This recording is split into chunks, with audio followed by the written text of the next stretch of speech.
How to change language on city pool crypto mining.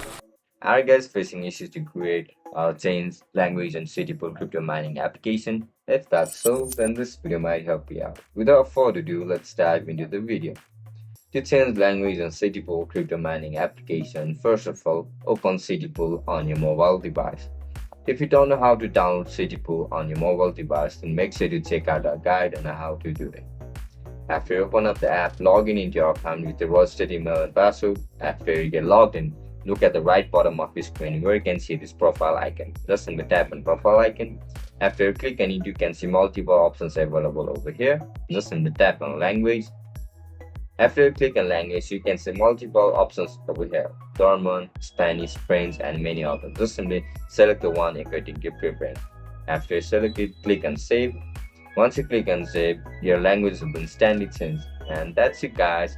That's how we're going to change your language on crypto mining application. If you guys found this pretty helpful, don't forget to like, share, and subscribe. Bye bye.